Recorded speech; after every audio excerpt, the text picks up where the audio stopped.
সম্মানিত ইসলামী ভাই ও বোনেরা,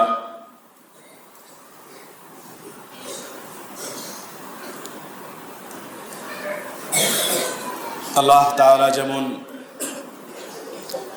আকাশ ও পৃথিবী সৃষ্টি করেছেন, তেমনি তিনি সময়কে সৃষ্টি করেছেন এবং এই সময়গুলোর মধ্য হতে কোনো সময়কে প্রাধান্য দেওয়া আল্লাহ রাব্বুল আলামিনের অধিকার। ওয়ারাব্বুকা ইয়াখলুকু মা ইয়াশাউ ওয়া ইখতার, আপনার রব যা চান তা সৃষ্টি করেন এবং যাকে চান প্রাধান্য দেন। মহান আল্লাহ তাআলা যিনি অভাব মুক্ত, আমাদের এই ইবাদত যার প্রয়োজন নয়, বরং এই ইবাদত আমাদেরই প্রয়োজন, তারপরেও তিনি নিজের গুণাবলীর কথা উল্লেখ করে আমাদেরকে নিজের নিকটবর্তী করতে চান, অথচ তার কোনো প্রয়োজন নেই। যেসব গুণের মাধ্যমে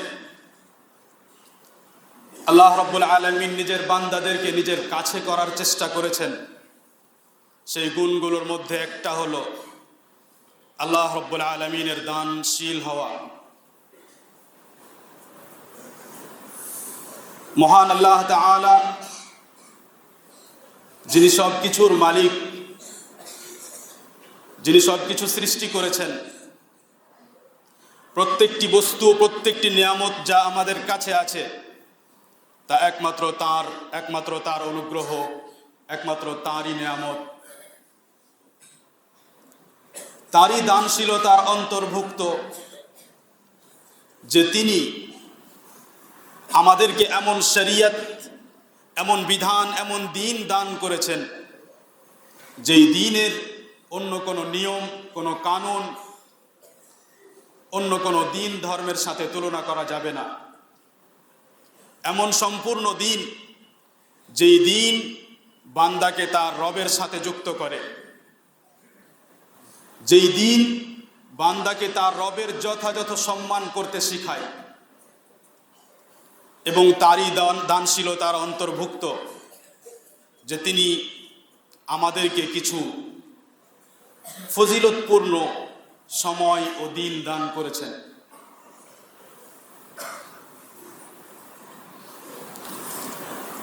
যে সমস্ত সময় ফজিলতপূর্ণ, যার বিশেষ গুরুত্ব আছে, নবী সাল্লাল্লাহু আলাইহি ওয়াসাল্লাম সেই সময়গুলোর প্রতি বিশেষ গুরুত্ব আরোপ করতেন।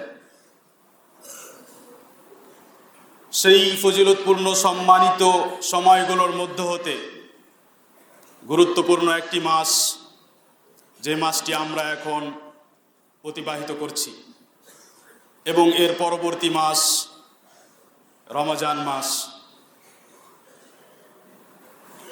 নবী সাল্লাল্লাহু আলাইহি ওয়াসাল্লাম যিনি পৃথিবীর সব থেকে জ্ঞানী মানুষ, তিনি সব সময় এই কথা মনে রাখতেন যে পৃথিবী পরীক্ষার স্থান এবং আখিরাত আমার উদ্দেশ্য ও লক্ষ্য। নবী সাল্লাল্লাহু আলাইহি ওয়াসাল্লাম ও সাহাবায়ে কেরামের বিশ্বাস ও আমাদের বিশ্বাস ও আমলের মধ্যে পার্থক্য হলো যে তারা যে বিশ্বাস রাখতেন সেই বিশ্বাস অনুযায়ী চলাফেরা করতেন, তাদের কথা সেরকম হতো, তাদের আচরণ এবং চলাফেরা সেরকম হতো। আমাদের অবস্থা হলো যে আমাদেরও বিশ্বাস আছে যে পৃথিবী পরীক্ষার স্থান এবং আখিরাতই আমাদের মূল উদ্দেশ্য, কিন্তু আমাদের কথাবার্তা, আমাদের কাজকর্ম তা প্রমাণ করতে পারে না। তাই যে ব্যক্তি নবী সাল্লাল্লাহু আলাইহি ওয়াসাল্লামের সম্পূর্ণ অনুসরণ করতে চাই, তাকে নবী সাল্লাল্লাহু আলাইহি ওয়াসাল্লামের জীবনের সমস্ত অবস্থায় তার অনুসরণ করতে হবে। যখন শাবান মাস আসতো, নবী সাল্লাল্লাহু আলাইহি ওয়াসাল্লামের অবস্থা আগের মাসগুলোর মতো থাকতো না, তার অবস্থা পরিবর্তিত হতো। তিনি এই মাসে বেশি বেশি সিয়াম পালন করতে শুরু করতেন, এমনকি সাহাবায়ে কেরাম দেখে আশ্চর্য করতেন। এমনকি তার সিয়াম সম্পর্কে, শাবান মাস সম্পর্কে বলা হয়েছে যে তিনি যেন সম্পূর্ণ শাবান মাস সিয়াম রাখতেন।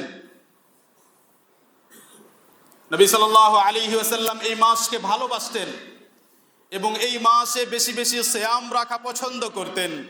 সুনান আবি দাউদে বর্ণিত আয়েশা রাদিয়াল্লাহু আনহা বলেন, كان أحب الشهور إلى رسول الله صلى الله عليه وسلم أن يصومه شعبان ثم يصله برمضان। নবী সাল্লাল্লাহু আলাইহি ওয়াসাল্লামের কাছে সিয়াম রাখার জন্য, নফল সিয়ামের জন্য যেই মাস সব থেকে বেশি প্রিয় ছিল সেই মাসটি হলো শাবান মাস। শাবান মাসের সিয়াম রাখতে রাখতে তিনি রমজান মাসে প্রবেশ করতেন। সুনান আবি দাউদে বর্ণিত উম্মে সালামা রাদিয়াল্লাহু আনহা বলেন, নবী সাল্লাল্লাহু আলাইহি ওয়াসাল্লামের সিয়াম সম্পর্কে, লাম ইয়াকুন ইয়াসুমু মিনাস সানাতি শাহরান তাম্মান ইল্লা শাবান ইয়াসিলুহু বিরমাদান। যে নবী সাল্লাল্লাহু আলাইহি ওয়াসাল্লাম নফল সিয়াম রাখার জন্য অন্য কোনো মাসকে তেমন ভাবে গ্রহণ করতেন না।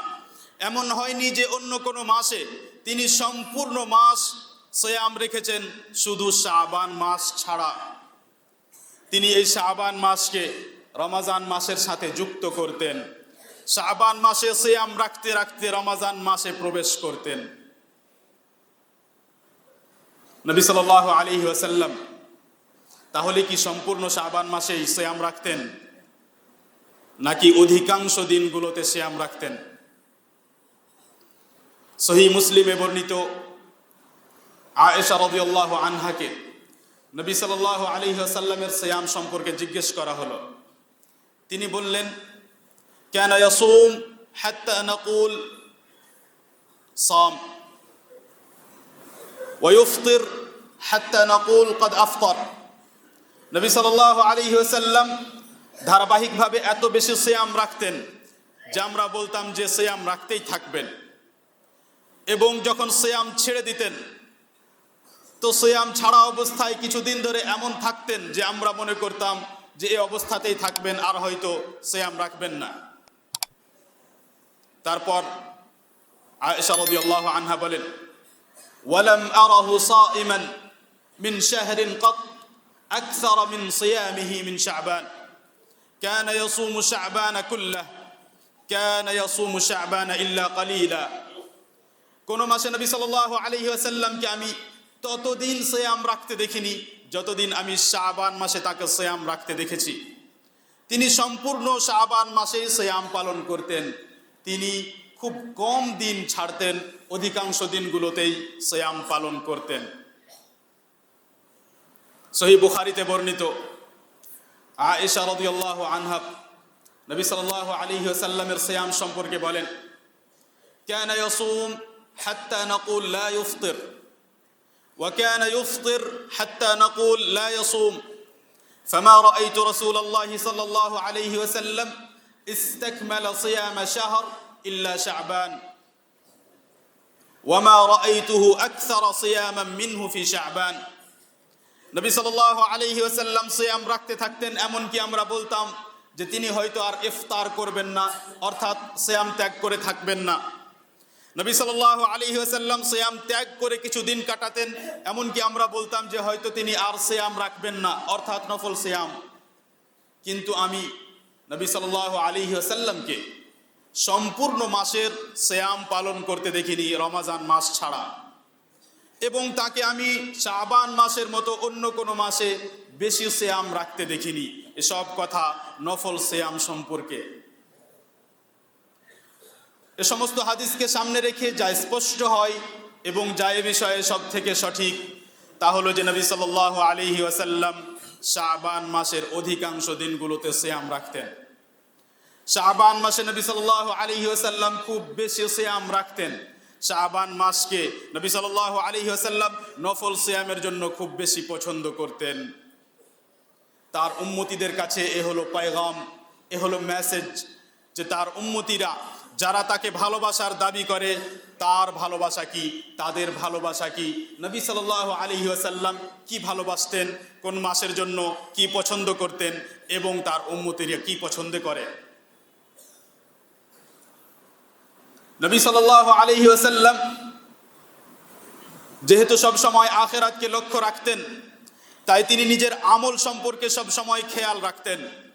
এবং নবী সাল্লাল্লাহু আলাইহি ওয়াসাল্লাম আমাদেরকে পুরো বছরের আমল কোনো একদিন আল্লাহ রাব্বুল আলামিনের কাছে পেশ করা হয় এ সম্পর্কে অবগত করেছেন।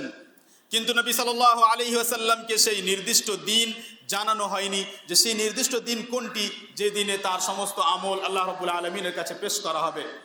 তাই তিনি সেই পুরো মাস অধিকাংশ সিয়াম রাখতেন যাতে তার আমল এমন অবস্থায় পেশ হয় যে অবস্থায় তিনি সায়েম এবং সিয়াম রেখেছেন। এবং এখানে নবী সাল্লাল্লাহু আলাইহি ওয়াসাল্লাম এর ভালোবাসা সম্পর্কে জানতে পারা যায় যে তিনি আমল করা ভালোবাসতেন এবং আমলের অবস্থায় থাকা ভালোবাসতেন।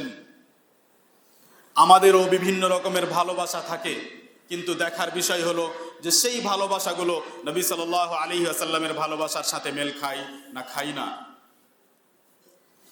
নবী সাল্লাল্লাহু আলাইহি ওয়াসাল্লাম যখন শাবান মাসে অধিকাংশ দিনগুলোতে সিয়াম রাখতেন, উসামা ইবনে যায়েদ রাদিয়াল্লাহু আনহু আশ্চর্য হয়ে তাকে জিজ্ঞেস করলেন, ইয়া রাসূলুল্লাহ লাম আরাকা তাসুমু মিনাশ শাহরি মা তাসুমু মিন শাবান। হে রাসূল সাল্লাল্লাহু আলাইহি ওয়াসাল্লাম, আমি আপনাকে কোনো মাসে শাবান মাসের মতো সিয়াম রাখতে দেখি না। অর্থাৎ এর কারণ কি? নবী সাল্লাল্লাহু আলাইহি ওয়াসাল্লাম তার উত্তর দিলেন, যালিকা শাহরুন ইয়াগফুলুন নাসু আনহু বাইনা রাজাব ওয়া রমাদান ওয়া হুয়া শাহরুন তুরফাউ ফীহি আল-আ'মালু ইলা রাব্বিল আলামিন ফাআনা উহিব্বু আন ইউরফা'a আমালি ওয়া আনা সাইম। রজব মাস, তারপরে শাবান, তারপরে রমজান। নবী সাল্লাল্লাহু আলাইহি ওয়াসাল্লাম বললেন যে রজব মাস এবং রমজান মাসের মাঝে এই শাবান মাস থেকে অধিকাংশ মানুষ উদাসীন হয়ে যায়, গাফেল থাকে। এই মাসের সিয়াম সম্পর্কে তারা গাফেল থাকে। এটি একটি কারণ যে আমি এই মাসে বেশি বেশি সিয়াম রাখি। যেই সময় মানুষ গাফেল থাকে, সাধারণত মানুষ যেই সময় ইবাদত করে না সেই সময় ইবাদতের জন্য গুরুত্বপূর্ণ সময়। তার একটি উদাহরণ রাত্রের শেষ তৃতীয় অংশ। এবং নবী সাল্লাল্লাহু আলাইহি ওয়াসাল্লাম বললেন, এই মাস এমন এক মাস যে এই মাসেই কোনো একদিন আল্লাহ রাব্বুল আলামিনের কাছে আমল পেশ করা হয়, আর এই আমল থেকে উদ্দেশ্য পুরো বছরের আমল। না হলে আল্লাহ রাব্বুল আলামিনের কাছে বান্দার আমল প্রত্যেক দিন পেশ করা হয়। তার কাছে কিছু ফেরেশতা আসে, কিছু ফেরেশতা যায়, আবার কিছু ফেরেশতা আসে, কিছু ফেরেশতা যায় প্রত্যেক দিন। আর প্রত্যেক দিন আল্লাহ রাব্বুল আলামিনের সামনে তার আমল পেশ হয়ে যায়। এর উপরে মহান আল্লাহ রাব্বুল আলামিন আমাদের আমল সম্পর্কে সম্পূর্ণ অবগত, কিন্তু তারপরেও তিনি লিখার ব্যবস্থা রেখেছেন। এটা তার ইনসাফ এবং তার ন্যায়পরায়ণতা, যাতে বান্দা কোনো রকমের কোনো বাহানা ওজর না পেশ করতে পারে। নবী সাল্লাল্লাহু আলাইহি ওয়াসাল্লাম বললেন, যেহেতু এই মাসে কোনো একদিন সিয়াম, এই মাসে কোনো একদিন আমল পেশ করা হয় আল্লাহ রাব্বুল আলামিনের কাছে, তাই আমি পছন্দ করি যে আমার সিয়াম অবস্থায় যেন আমল পেশ করা হয়। আপনি যদি সত্যি নবী সাল্লাল্লাহু আলাইহি ওয়াসাল্লামের উম্মতি, আপনি সত্যি নবী সাল্লাল্লাহু আলাইহি ওয়াসাল্লামকে ভালোবাসেন, তাহলে আপনারও ভালোবাসা এরকম হবে যে আমি এই অবস্থায় থাকতে চাই যে অবস্থায় আমার আমল পেশ হবে আল্লাহ রাব্বুল আলামিনের কাছে, এবং সেই অবস্থায় আমি সিয়াম রেখেছি, আমি সায়েম। নবী সাল্লাল্লাহু আলাইহি ওয়াসাল্লাম শাবান মাস সম্পর্কে কিছু বিধিবিধান দিয়েছেন। এতক্ষণ পর্যন্ত আমরা শাবান মাসের ফজিলত সম্পর্কে শুনলাম যে এই শাবান মাস এমন এক মাস যাতে বেশি বেশি সিয়াম রাখতে হবে এবং যাতে বান্দার আমল পেশ করা হয়। এই মাস এমন এক মাস যেই মাস থেকে সাধারণত মানুষ গাফেল হয়ে যায়। তাহলে আপনিও যদি এই মাসে গাফেল হন, তাহলে আপনার গণনা হলো সাধারণ মানুষের মধ্যে যাদের অবস্থা ভালো নয়। এই মাসের বিধিবিধান নিয়ে আলোচনা করতে গিয়ে সর্বপ্রথমে কথা আসে যে আমাদের মধ্যে প্রচলিত ও প্রসিদ্ধ যে 15 তারিখের রাত এক বিশিষ্ট রাত, অর্থাৎ অর্ধ মাসের রাত এক বিশিষ্ট রাত। যদি আমরা এই মাসে গণনা করতে চাই তাহলে আগামী সোমবার এর পরে যে রাত, সেই রাত সম্পর্কে মানুষের ধারণা যে এই রাত বিশিষ্ট রাত। যেই রাতটি 15 তারিখ শেষ হওয়ার পরে আসে, অর্থাৎ যেই রাতটির পরে 16 তারিখ শুরু হয় শাবান মাসের, সেই রাতটি সম্পর্কে মানুষের মধ্যে বিভিন্ন রকমের ধারণা আছে। এবং এই রাতটিকে বিভিন্ন জায়গায় শবে বরাত বলা হয়, কিংবা উর্দুতে শবে বারাত বলা হয়, যার অর্থ হলো মুক্তির রাত্রি। অর্থাৎ এই রাত্রিতে বান্দারা মুক্তি পায় জাহান্নাম থেকে, এদেরকে ক্ষমা করে দেওয়া হয়। শাবান মাসের এই রাত্রি সম্পর্কে কতটা নবী সাল্লাল্লাহু আলাইহি ওয়াসাল্লাম থেকে প্রমাণিত, কোন হাদিসের ব্যাপারে বলা যেতে পারে যে নবী সাল্লাল্লাহু আলাইহি ওয়াসাল্লাম থেকে প্রমাণিত, তার পূর্বে আমরা একথা জানি যে শাবান মাসকে যেইভাবে পালন করা হয় অনুষ্ঠানের মতো করে, সেইভাবে পালন করার জন্য শরীয়তে কোনো প্রমাণ নেই।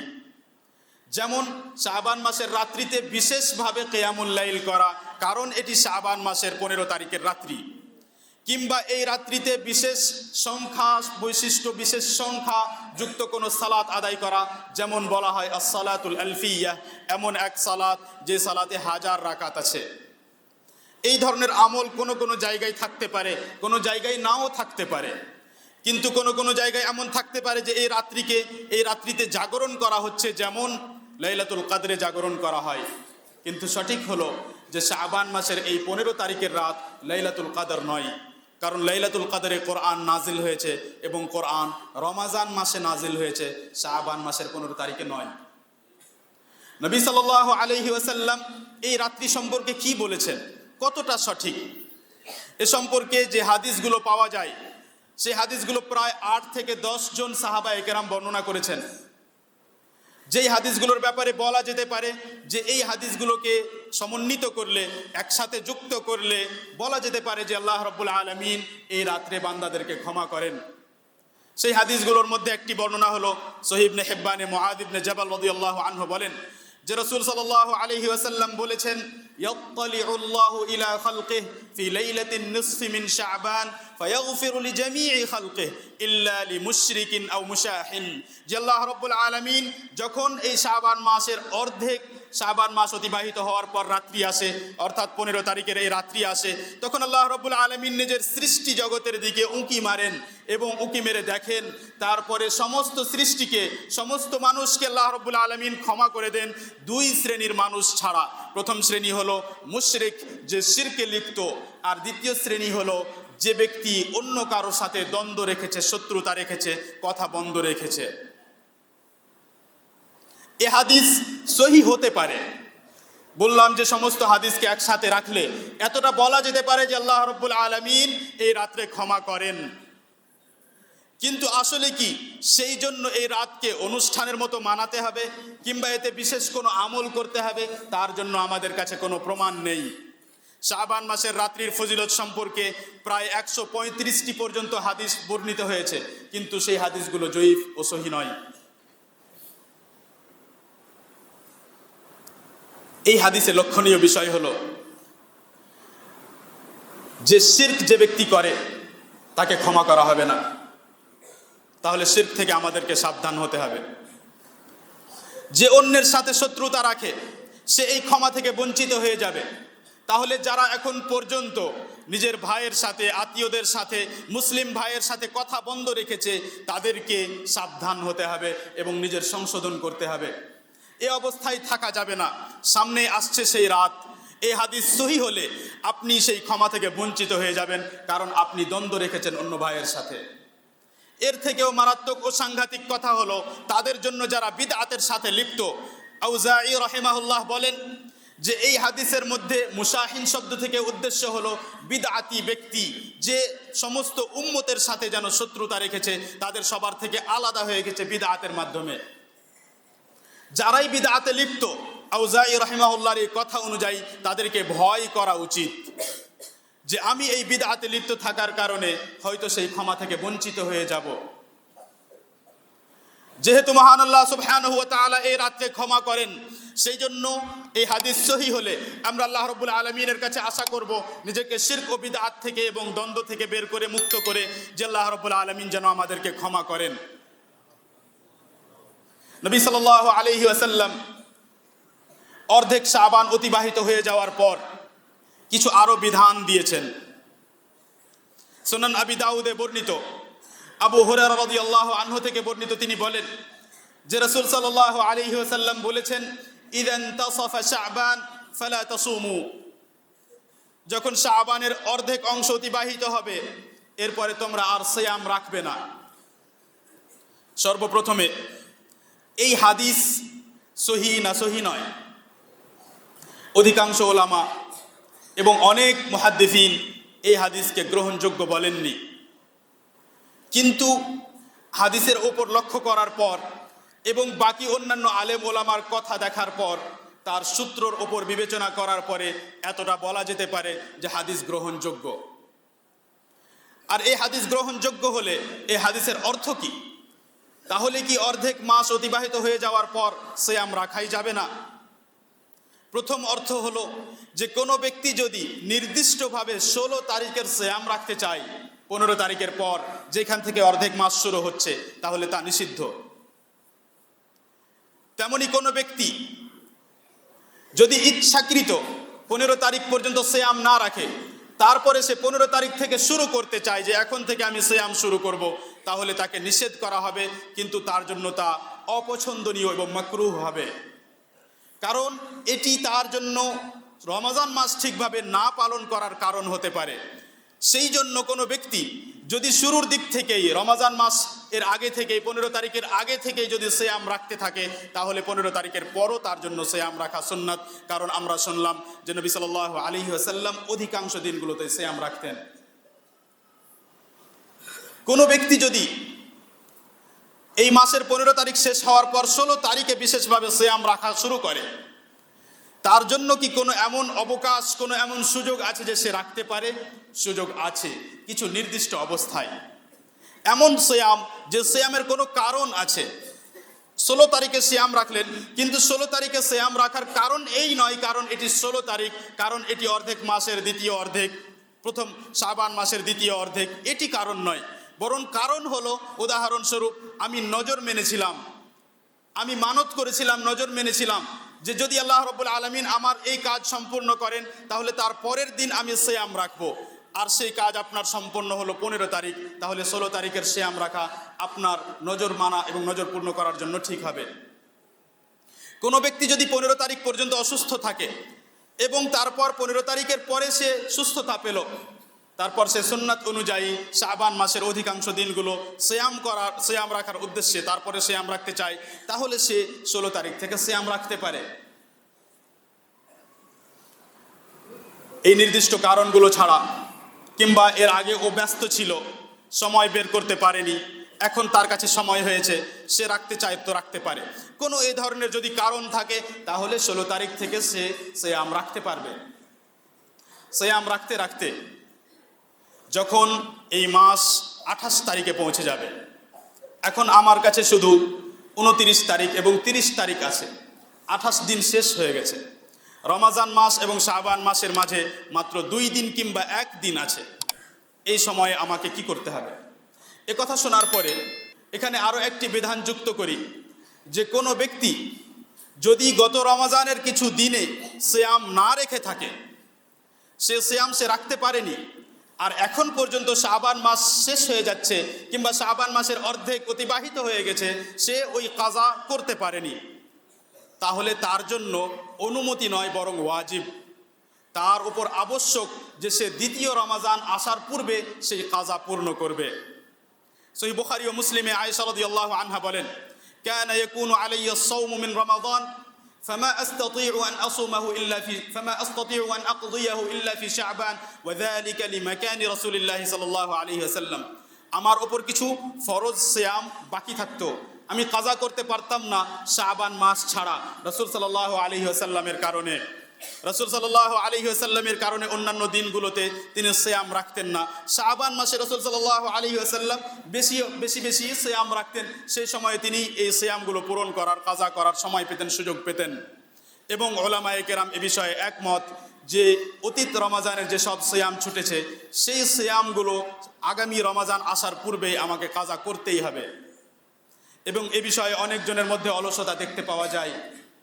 কোনো শরীয়তের ওজর ছাড়া, কোনো ওজর ছাড়া দ্বিতীয় রমাজান আসার পূর্ব পর্যন্ত আগের যে রমাজানের সিয়াম ছুটেছে সেই সিয়ামকে আর বিলম্বিত করা যাবে না, বরং আগের রমাজান আসার পূর্বেই সেই সিয়াম কাজা করে নিতে হবে যদি কোনো শরীয়ী ওজর না থাকে।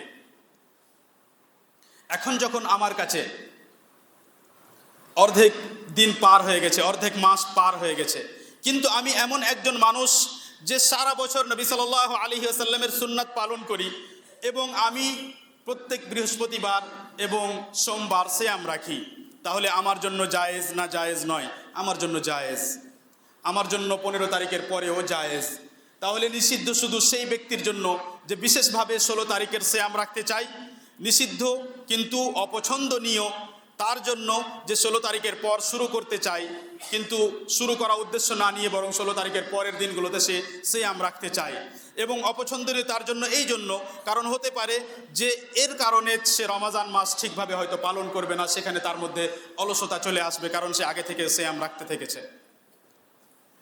এরপর যখন আমার কাছে রমাজান মাসের আগে 1 দিন কিংবা 2 দিন বাকি আছে, আর কোনো ব্যক্তি পুরো মাস সিয়াম রাখেনি এবং কোনো ব্যক্তির ওই 2 দিন কিংবা 1 দিন তার সাধারণত যেসব সিয়াম রাখে তার সিয়ামের মধ্যেও পড়ে না, যেমন সেই দিনটি সোমবারও পড়লো না এবং সেই দিনটি বৃহস্পতিবারও হলো না, তেমনি কোনো ব্যক্তি যদি এমন সিয়াম রাখে যে সিয়ামকে সব থেকে উত্তম সিয়াম বলা হয়েছে, যে প্রত্যেক 1 দিন সিয়াম রাখবে, তারপরের দিন সিয়াম রাখবে না, আবার তারপরের দিন সিয়াম রাখবে, তারপরের দিন সিয়াম রাখবে না, এইভাবে যে ব্যক্তি সিয়াম রাখে যদি এরকম কোনো মানুষ পাওয়া যায়, তারপরে দেখা গেল যে সেই দিন, যেদিন রমাজান মাসের 1 দিন আগে কিংবা 2 দিন আগে, সেই দিনটি তার ওই সিয়ামের মধ্যে পড়ছে, যেই দিন সে প্রত্যেক দিন 1 দিন সিয়াম ছেড়ে তারপরের দিন সিয়াম রাখে।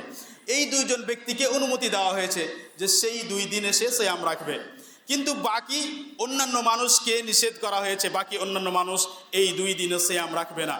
সহিহ মুসলিমে আবু হুরায়রা রাদিয়াল্লাহু আনহু বলেন যে রাসূল সাল্লাল্লাহু আলাইহি ওয়াসাল্লাম বলেছেন, লা তাকদ্দামু রমাদান বিসাওমি ইয়াউমিন ওয়ালা ইয়াউমাইন ইল্লা রাজুলুন কানা ইয়াসুমু সাওমান ফালইয়াসুম। তোমরা রমাজান মাসের পূর্বে 2 দিন কিংবা 1 দিন আগে সিয়াম রাখবে না।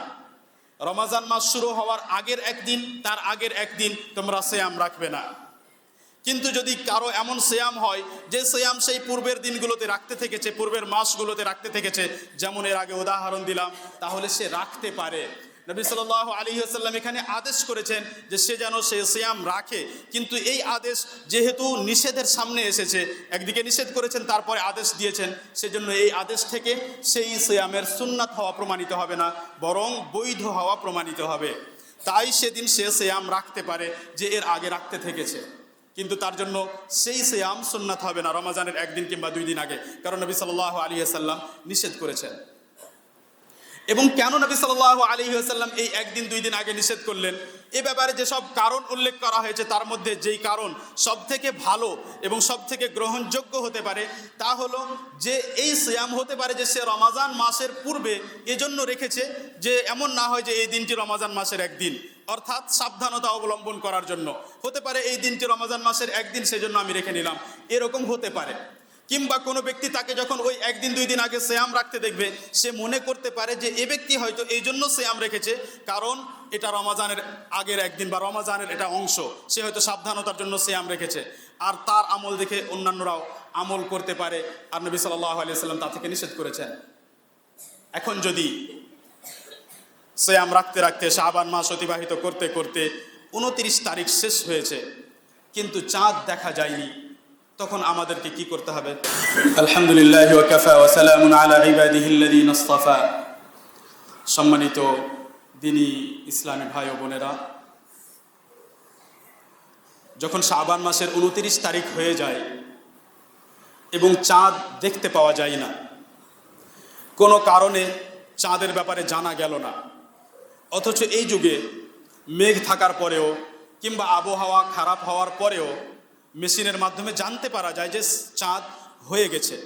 কিন্তু আমরা ধরে নিলাম যদি এমন কোনো পরিস্থিতি আসে যেই পরিস্থিতিতে আমরা চাঁদের ব্যাপারে জানতেই পারলাম না যে 29 তারিখের পর চাঁদ হলো না, তাহলে আগামীকাল 30 তারিখ নাকি রমাজানের প্রথম তারিখ, এই দিনকে বলা হয় ইয়াউমুশ শাক, সন্দেহর দিন। যখন 29 তারিখ শেষ করলাম, তারপরে আমি জানতে পারলাম না যে পরের দিন 30 তারিখ হলো নাকি রমাজান মাসের প্রথম দিন হলো, সেই দিনকে বলা হয় সন্দেহর দিন। এবং এই সন্দেহর দিন সম্পর্কে সাহাবায়ে কেরাম দুই দলে বিভক্ত ছিলেন।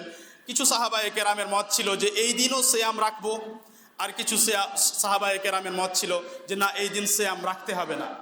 এই দুই মতের মধ্যে বেশি সঠিক মত হলো যে এই সন্দেহর দিনে সিয়াম রাখতে হবে না। তার কারণ তিরমিজি রাহিমাহুল্লাহ বর্ণনা করেন, সালাহ ইবনে জোফর আল আবসি রাহিমাহুল্লাহ, যিনি কেবারুত তাবেঈনের মধ্যে একজন, বড় তাবেঈনের মধ্যে একজন, তিনি বলেন যে আমরা আম্মার ইবনে ইয়াসির রাদিয়াল্লাহু আনহুর কাছে ছিলাম, তখন তার কাছে ভুনা করা, রোস্ট করা একটা খাসি নিয়ে আসা হলো, এবং আম্মার ইবনে ইয়াসির রাদিয়াল্লাহু আনহু সেদিন বললেন, কুলু, তোমরা সবাই খাও। তখন কিছু মানুষ ওই খাসির মাংস খেতে চাইলো না, বলল আনা সায়েম, আমি সিয়াম রেখেছি। সেই দিনটি কোন দিন? সন্দেহের দিন। সেই সন্দেহের দিনে একজন ব্যক্তি বলল যে আমি সিয়াম রেখেছি, আমি খেতে পারছি না। তখন আম্মার ইবনে ইয়াসির রাদিয়াল্লাহু আনহু বললেন, মান সামাল ইয়াউম আল্লাযী শাক্কা ফীহি ফাকাদ আসা আবুল কাসিম সাল্লাল্লাহু আলাইহি ওয়াসাল্লাম, যে ব্যক্তি সন্দেহযুক্ত দিনে, অর্থাৎ এই দিনে, যে দিনের কথা আমরা আলোচনা করছিলাম, এই সন্দেহের দিনে সিয়াম রাখলো, সে আবুল কাসিম সাল্লাল্লাহু আলাইহি ওয়াসাল্লাম এর নাফরমানি করলো। এবং আবুল কাসিম হলেন নবী সাল্লাল্লাহু আলাইহি ওয়াসাল্লাম। এবং সাহাবায়ে কেরাম যখন কোনো আমলের ব্যাপারে বলেন যে এই আমল কেউ করলে সে নাফরমানি করবে, সেটি নবী সাল্লাল্লাহু আলাইহি ওয়াসাল্লামের হাদিসের মতো। সেই জন্য এ বিষয়ে সবথেকে সঠিক কথা হলো যে সন্দেহের দিনে আমাদের সিয়াম রাখতে হবে না। যদিও এ বিষয়ে অন্যান্য মত আছে, কিন্তু আমরা সেদিকে যাচ্ছি না। বিশেষ করে যারা এই জন্য সন্দেহের দিনে সিয়াম রাখে যে হতে পারে এই দিনটি রমাজান মাসের দিন হতে পারে, তাহলে আমার একদিন কমে যাবে, তাদের জন্য কথা হলো যে এই দিন তারা সিয়াম রাখতে পাবে না, তাদের জন্য নিষিদ্ধ। এই নিয়ত করে যে এই দিনটি রমাজান মাসের একদিন হতে পারে, এই সন্দেহের দিনে সিয়াম রাখা যাবে না। বরং নবী সাল্লাল্লাহু আলাইহি ওয়াসাল্লাম মাসের 30 দিন পূর্ণ করতে বলেছেন। 30 দিন পূর্ণ করতে হবে, তারপরে রমাজান মাস শুরু হবে। আমরা শুরুতেই বললাম যে সাধারণত এই যুগে এরকম হয় না, কারণ আমরা মেশিনের মাধ্যমে, বিভিন্ন যন্ত্রের মাধ্যমে জানতে পেরে যাই যে চাঁদ হয়ে গেছে, যদিও আকাশে মেঘ কিংবা আবহাওয়া ঠিক নেই। কিন্তু তারপরেও যদি কোনো সময় এইরকম পরিস্থিতি ঘটে, তাহলে সে সময় আমাদেরকে এভাবে আমল করতে হবে যে 30 দিন সম্পূর্ণ করতে হবে, তারপরে আমরা রমজান মাস শুরু করব। এ হলো শাবান মাস সম্পর্কে, তার ফজিলত এবং তার বিধিবিধান সম্পর্কে কিছু গুরুত্বপূর্ণ কথা। আমাদের সকলের এই কথাগুলো বোঝা অত্যন্ত আবশ্যক, তাহলেই ঠিকভাবে আমরা এই দিনগুলোতে আমল করতে পারব। যখন আমরা নবী সাল্লাল্লাহু আলাইহি ওয়াসাল্লামের হাদিস সম্পর্কে আলোচনা করতে গিয়ে শুনলাম যে নবী সাল্লাল্লাহু আলাইহি ওয়াসাল্লামের হাদিস ঠিক না ঠিক নয় একথা যাচাই বাছাই করার পরে আমল করতে হবে, তখন আমরা আপনাদেরকে বলি যে হাদিসকে যাচাই বাছাই করা এক জটিল কাজ এবং কঠিন কাজ, যা সবার জন্য সম্ভব নয়। আর সেই জন্যই সাধারণত আমাদের সমাজে জয়ীফ হাদিস ছড়িয়ে আছে। কারণ জয়ীফ হাদিস নিয়ে তার ওপরে আমল করা, সেটা মানুষের সামনে প্রকাশ করে দেওয়া, এটা সহজ। তার জন্য আপনাকে দিন ধরে 24 ঘন্টা ধরে পরিশ্রম করতে হবে না। কিন্তু সেই হাদিস সঠিক না সঠিক নয়, যারা এই কথাগুলো নিয়ে আলোচনা করে এবং যারা এই কথাগুলো যাচাই বাছাই করার চেষ্টা করে, নিঃসন্দেহে তারা নবী সাল্লাল্লাহু আলাইহি ওয়াসাল্লামকে বেশি ভালোবাসে। আমাদের এই দিন এমন নয় যে আমাদেরকে আবেগী হতে হবে, যে কেমন করে এই দিনের আমল আমরা ছেড়ে দিব, এত ফজিলতের কথা কেমন করে ছেড়ে দিব, না। বরং নবী সাল্লাল্লাহু আলাইহি ওয়াসাল্লাম থেকে যতটা প্রমাণিত ততটাই আমাদের জন্য যথেষ্ট। এবং যেই ফজিলতগুলো আমাদের জন্য প্রমাণিত, সেই ফজিলতগুলো অনেক আছে, সেগুলোর উপরে আমল করলে আমাদের জন্য যথেষ্ট। অনেক মানুষ যারা জয়ীফ হাদিস সম্পর্কে কথা বলে এবং বলে যে জয়ীফ হাদিসের ওপর যদি ফজিলতের বিষয়ে সেই হাদিস থাকে তাহলে আমল করা যাবে, এদের অধিকাংশরা এ বিষয়ে যে সব ওলামায়ে কেরাম শর্ত উল্লেখ করেছেন সেই বিষয়ে অবগত নয়, জানেই না। আর যারা জানে তারা অধিকাংশ রাত সেই শর্ত অনুযায়ী আমল করে না। কারণ সেই শর্তগুলোর ওপরে আমল করতে গেলে প্রথম শর্ত হলো যে আমাকে খুঁজে বের করতে হবে যে এই জয়ীফ হাদিসের স্তর কি। আর স্তর খোঁজার জন্য সানাদ ও সূত্র নিয়ে বসতে হবে এবং খোঁজাখুঁজি করতে হবে, সেই বিষয়ে গভীর জ্ঞান থাকতে হবে, যা সবার জন্য সম্ভব নয়। কিন্তু এই বিষয়ে সঠিক হলো যে জয়ীফ হাদিস হলেও এবং ফজিলতের আমলের ব্যাপারে হলেও সেই হাদিস অনুযায়ী আমল করতে হবে না। আর এই জন্যই মুহাদ্দিসিনে কেরাম এত পরিশ্রম করেছেন, সেই হাদিসগুলোকে আলাদা করেছেন। এবং দ্বিতীয় শর্ত রাখা হয়েছে যে এই হাদিসগুলোর উপরে আমল করা যাবে, কিন্তু সেই হাদিসগুলোর অর্থ সঠিক এই বিশ্বাস রাখা যাবে না। কতজন এই শর্ত অনুযায়ী আমল করে? যারা জয়ীফ হাদিস নিয়ে আলোচনা করে এবং আমল করে। তেমনই শর্ত রাখা হয়েছে যে এই হাদিসগুলোর মধ্যে যে আমলের কথা বলা হয়েছে সেই আমল যেন মূলত সহি প্রমাণ ভিত্তিক প্রমাণিত হয়ে থাকে, মূল কথা যেন প্রমাণিত হয়ে থাকে। তার যে ফজিলত বা নেকির কথা বলা হয়েছে সেটা প্রমাণিত না হলেও চলবে। এবার আমার কাছে নির্দিষ্ট কোনো আমল আসলো যে শাবান মাসের অর্ধেক শেষ হলে সেই রাত্রিতে 1000 সালাত আদায় করতে হবে, এটি নির্দিষ্ট একটি আমল। সালাত পড়া সহি, সেই জন্য যে কোনো সময়ে কেউ একজন সালাত পড়ার কথা বলবে, এটা যথেষ্ট নয়। আর সেই কথা জয়ীফ হাদিসের ভিত্তিতে প্রমাণ করা যাবে না। আমরা আপনাদেরকে বোঝানোর চেষ্টা করছিলাম যে নবী সাল্লাল্লাহু আলাইহি ওয়াসাল্লামকে যথাযথ ভালোবাসা হলো এই যে তার ভালোবাসার মতো আমাদের ভালোবাসা হোক, এবং তার হাদিসকে আসলে ভালোবাসা হলো এই যে তার হাদিসকে যাচাই বাছাই করে সহি এবং গ্রহণযোগ্য হাদিসগুলোর ওপরে আমল করা হোক। এবং এ সম্পর্কে জ্ঞান না থাকলে আমরা যেন চুপ থাকি, এবং সাধারণ মানুষ যারা হাদিস সম্পর্কে কিছুই বোঝে না তাদের এ বিষয়ে কথা বলার কোনো অধিকারই নেই। এবং অন্যান্য পড়াশোনা নিয়ে যারা শিক্ষিত তারা এ বিষয়ে কিছু বলতে পাবে না, তাদের অধিকার নেই। কেউ একজন ব্যক্তি এসে বলতে পাবে না যে জয়ীফ হাদিস হলো তো কি হলো, আমল করলে কি অসুবিধা আছে, জয়ীফ মানে তো দুর্বল, দুর্বল হলে কি তাকে নিক্ষেপ করে দেওয়া হবে? দুর্বলকেও তো সম্মান করতে বলা হয়েছে। প্রশ্ন হলো যে কোথায় বলা হয়েছে যে দুর্বল হাদিসকে সম্মান করতে হবে? এটা মানুষের নিজের মনের কথা, নিজের মনের কথা যে জয়ীফ হাদিসকেও সম্মান করতে হবে না। যে ওলামায়ে কেরাম জয়ীফ হাদিসকে আলাদা করেছেন তারা কি ওই হাদিসগুলো সম্মান করেননি? তারা কি নবী সাল্লাল্লাহু আলাইহি সাল্লামের হাদিসের সম্মান করেননি? অবশ্যই করেছেন, কিন্তু আলাদা করাতে বেশি সম্মান আছে, ওই জয়ীফ হাদিসগুলোকে ছেড়ে দেওয়াতে বেশি সম্মান আছে। এই দিক থেকে যে যখন আপনি জয়ীফকে ছেড়ে দিলেন তার মানে আপনি কোনো এমন কথাকে নবী সাল্লাল্লাহু আলাইহি সাল্লামের সাথে যুক্ত করতে চান না যা নবী সাল্লাল্লাহু আলাইহি সাল্লাম হতে সঠিক সূত্রে প্রমাণিত নয়। এখানে বেশি সম্মান করা হচ্ছে নবী সাল্লাল্লাহু আলাইহি সাল্লামের হাদিসের। সেই জন্যই বললাম যে যাদের কাছে এই বিষয়ে জ্ঞান নেই তারা এই বিষয়ে কথা বলার কোনো অধিকারই রাখে না, আর তাদের কথার উত্তর দেওয়ার কোনো প্রয়োজনও নেই। আমরা এই বক্তব্যের এই আলোচনার শেষে এসে আপনাদের সকলের কাছে অনুরোধ করি যে সামনে যে রমাজান মাস আসছে, এই রমাজান মাসের জন্য নতুন প্রতিজ্ঞা করুন, রমাজান মাসের জন্য নতুনভাবে প্রস্তুতি নিন। আর প্রস্তুতি নেওয়ার অনেক দিক থাকতে পারে, তার মধ্যে গুরুত্বপূর্ণ একটা হলো যে আপনি তওবায়ে নসুহ করবেন।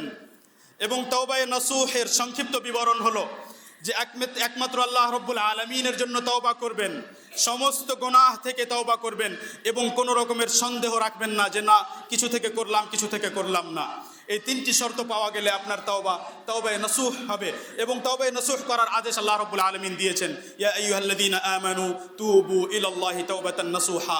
অপর জায়গায় আল্লাহ রাব্বুল আলামিন বলেন ওয়াতুবু ইলাল্লাহি জামিআন আইয়ুহাল মুমিনুন লাআল্লাকুম তুফলিহুন। হে মুমিনগণ, তোমরা সবাই আল্লাহ রাব্বুল আলামিনের দিকে ফিরে যাও, তওবা করো, তাহলে তোমরা সফল কাম হবে। আমরা সর্বপ্রথম প্রতিজ্ঞা করব যে যত গুনাহ এখন পর্যন্ত করেছি বড় এবং ছোট, সমস্ত গুনাহ পূর্বে করব না এই প্রতিজ্ঞা নিব। এবং যত গুনাহ করেছি তার ওপর আল্লাহ রাব্বুল আলামিনের সামনে নিজের আফসোস এবং অনুশোচনা প্রকাশ করব যে আমার ভুল হয়েছে এবং আমি অনেক ভুল করেছি। তুমি সব সময় আমার ওপর নেয়ামত করতে থেকেছো, আমি সব সময় তোমার অবাধ্যতা করতে থেকেছি। আমি প্রতিজ্ঞা করলাম যে সামনের রমজান মাস আমার এমনভাবে অতিবাহিত হবে যে আমি কোনো গুনাহ করব না, সিয়াম রাখা অবস্থায় কোনো গুনাহের দিকে তাকাবো না, কোনো গুনাহের কথা শুনবো না, এবং কোনো রকমের কোনো গুনাহ করব না। এবং এই রমজান মাসকে আমি মাধ্যম বানিয়ে পরের মাসগুলোতে যেন আমি অভ্যস্ত হয়ে যাই, যাতে আমি ঠিকভাবে আমল করতে পারি। এই রমজান মাস যেন আমার নতুন জীবনের আরম্ভ হয়, এই রমজান মাস থেকে যেন আমার এক নতুন জীবন শুরু শুরু হয় যে এরপরে এই রমজান মাস থেকে নিয়ে এর পরের জীবন আমার আগের জীবনের মতো হবে না। প্রত্যেক এমন ব্যক্তি যার অতীতের কাল আর আজ একই রকম, যে কালকে যেমন ছিল তার দিনের আমল আজকেও সে সেইভাবে আমল করে, সে ব্যক্তি ক্ষতিগ্রস্ত, কারণ সে নিজের সময়ের মূল্যায়ন করলো না। শেখ আব্দুল মুহসিন আল কাসিম বলেন, যে ব্যক্তির অতীতের কাল এবং আজকের কাল সমান ফাহুয়া মাগবুন, সে ক্ষতিগ্রস্ত। আর যার কালকের দিনের থেকেও আজকের দিন বেশি খারাপ, কালকের আমল বেশি ভালো ছিল, আজকের আমল আরও বেশি খারাপ, ফাহুয়া খাসির, সে ক্ষতিগ্রস্ত। সেই জন্য আমাদেরকে নিজেদের ব্যাপারে ভাবতে হবে, আমাদের সবাইকে একা একা আল্লাহ রাব্বুল আলামিনের কাছে যেতে হবে। উপদেশ আমরা শুনতেই আছি, কিন্তু সেই উপদেশ অনুযায়ী আমল আপনাকে করতে হবে। নিজের আমল সম্পর্কে নিজের আত্মসমীক্ষা আপনাকে নিজেকে করতে হবে এবং নিজের ব্যাপারে নিজেকে জানতে হবে, আলেম ওলামার কাছ থেকে জানতে হবে যে আমি এই আমল করি, আমার আমলের অবস্থা কি, আমি কি জান্নাতের দিকে যাচ্ছি নাকি জাহান্নামের দিকে যাচ্ছি। আপনাদের সকলের কাছে আমার এই ওসিয়ত ও নসিহাত আমি নিজেকেও করি যে সামনের রমজানের জন্য আমরা প্রতিজ্ঞা নিব এবং অতীতের সমস্ত গুনাহ থেকে তওবা নসুহ করব এবং সম্পূর্ণ গুনাহ থেকে তওবা করব, যাতে রমজান মাসে ইবাদত করে আসল স্বাদ আমরা পেতে পারি। এবং দ্বিতীয় জিনিস যেটি আমরা সবার কাছে আবেদন করি এবং সবার কাছে অনুরোধ করি, সেটা হলো যে আমরা সবাই কোরআনের দিকে এগিয়ে আসি এবং কোরআনকে আঁকড়ে ধরি। আপনি যদি চান যে আপনার কোরআনের সাথে দৃঢ় সম্পর্ক হোক, তাহলে আপনি আজ থেকে প্রতিজ্ঞা করুন যে রমজান মাস আসার পূর্বেই আমার কাছে নিজস্ব একটি কোরআন থাকবে। এটা আমার ব্যক্তিগত পরামর্শ আপনার জন্য, যে আপনি নিজের জন্য একটি কোরআন ক্রয় করুন, যে আমার নিজস্ব একটি কোরআন থাকবে এবং এই কোরআনটি আমার বিছানার আশেপাশে কোথাও থাকবে, যেখানে আমি সব সময় সেই কোরআনকে দেখতে পাবো। আমি আশা করি আল্লাহ রাব্বুল আলামিনের কাছে যে এটি আপনার জন্য হেদায়েতের মাধ্যম হয়ে যেতে পারে, কারণ আল্লাহ রাব্বুল আলামিন বলেন ইন্না হাযাল কোরআন ইয়াহদি, এই কোরআনে কারীম হেদায়েত দেয়। আপনি যখন কোরআন নিজের জন্য রাখবেন এবং নিজের কাছে রাখবেন, আশা করা যায় যে সে কোরআন দেখে কোনো না কোনো সময় আপনার মধ্যে ইচ্ছে হবে যে আমি কোরআন তেলাওয়াত করি।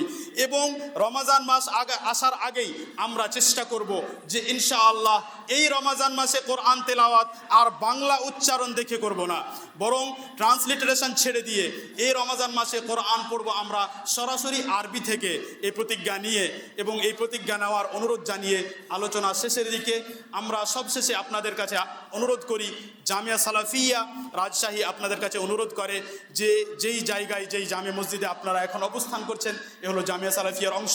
এবং জামিয়া সালাফিয়াকে ভালোবাসার সাথে সাথে তার জন্য আল্লাহ রাব্বুল আলামিনের কাছে দোয়া করার সাথে সাথে সার্বিকভাবে, আন্তরিকভাবে এবং পয়সার মাধ্যমে সব দিক থেকেই এই জামিয়া সালাফিয়ার সহযোগিতা করবেন। আল্লাহ রাব্বুল আলামিন আমাদের সকলের নেক আমল কবুল করুন।